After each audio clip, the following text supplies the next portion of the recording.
Okay, let's be honest. How many times have you bought a pack of pita from the store?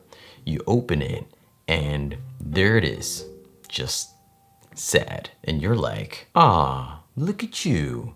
Just this little deflated hollow pancake pretending to be bread. Not this time. Homemade pita, soft, flexible, just perfect restaurant quality to add to any meal. You asked for it, so we're doing it. Today, I'm showing you exactly how to make the most delectable homemade pita bread. So let's get into what you're gonna need. We're doing all-purpose flour, Greek style plant yogurt, warm water, instant yeast, sugar, olive oil, and some salt. We're beginning with our wet ingredients. Into a stand mixer bowl, we're adding our plant yogurt, warm water, instant yeast, sugar, and olive oil. Give that a mix until everything is smooth and well incorporated.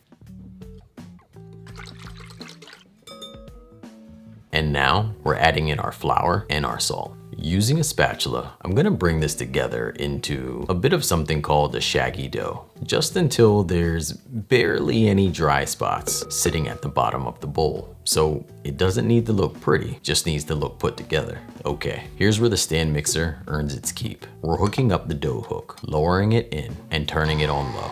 If you don't have a stand mixer, you could totally do this by hand. What I'll do, I'll link our vegan white bread recipe below in the description. It follows a very similar handmade process. Let the dough knead for about 5 to 6 minutes. Here, I'm going to pause a few times just to show you the progression. You can see here, the dough is kind of falling off the hook and still sticking to the bottom of the bowl. Therefore, it needs more time. Okay. So here's a little personal trick, and it's great with kids too. The dough, it should feel soft, elastic, and not sticky. Kind of like an earlobe. I know that sounds strange, but once you feel it, you'll never forget it. And simply, it's the easiest way to relate to when you know it's ready. Or it's just me, and I just like feeling on earlobes, you know, so.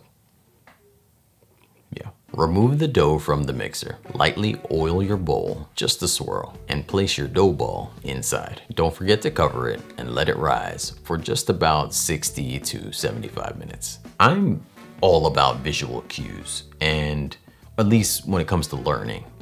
Actually, I'm very much a visual person in general. That's besides the point. Your visual cue here isn't a timer. It's the size. You're waiting for your dough to double, like double in size. That's it. Once it's doubled, you're ready. So if that happens in 30 minutes or 45 minutes or 60 minutes, you're good to go. And yes, it can take longer than 75 minutes. While we wait, if you want to put a little twist on the base recipe, I've got a version for you. I'm swapping out half the all-purpose flour for whole wheat flour and adding a teaspoon of garlic powder and a teaspoon of oregano. So these pitas are gonna have a flavor of their own right out the oven. Because of that flour swap, they also are higher in fiber, but the dough is gonna need just a bit more hydration. Adding 1 to 2 tablespoons of extra water during the mixing process and you're good. So same process, same steps, just a bit more character.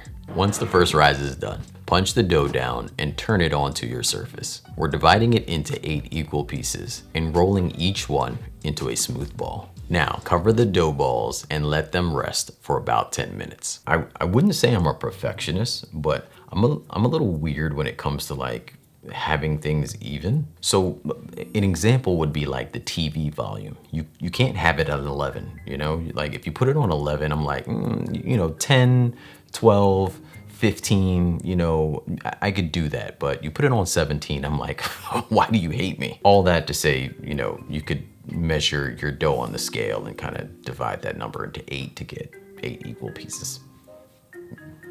Yeah. After the 10 minutes, roll each ball out to about 6 to 7 inches wide. You want the thickness somewhere between 1/4 to 3/8 of an inch. My personal preference is to go for 3/8 of an inch because I like a fluffier pita, especially if I'm not planning to open it. But either way, that's my preference. The most important thing here though is keeping the same thickness consistent across the whole circle. Thick in the middle, thin on the edges, you'll get an uneven puff in the oven. So do your best to keep the evenest possible through and through. All right, don't skip this step. When you just finish kneading and rising the dough, the gluten is pretty tight.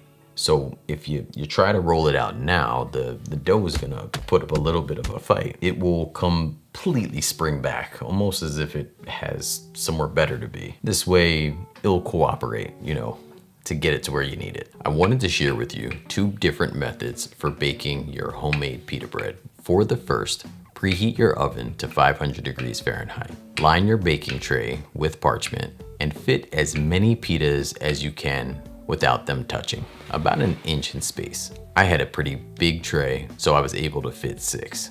Bake these for just about 5 to 7 minutes. At the 5-minute mark, I start to check if they're puffing up. Let them go roughly about an additional 2 to 3 minutes. Sometimes I even turn the baking tray to make sure the baking is even. But do not overbake these. You want them soft, so the moment they start to puff up and are even lightly golden, they're done. For the second method, you're preheating your oven to 475 degrees Fahrenheit.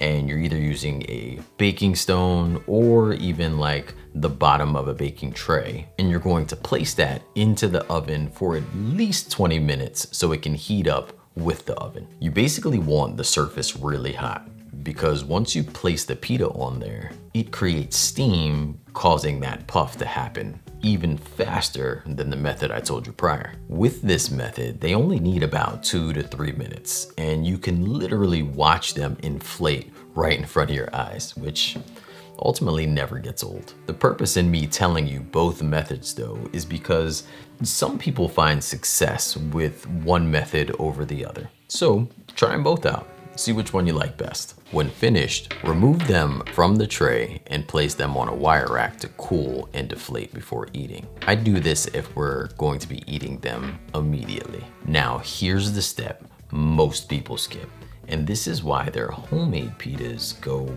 hard. Now, if you want your pitas to have some longevity, take a large bowl, put a clean kitchen towel inside, and place your pitas inside of that. Now simply fold the towel over the top. This traps steam.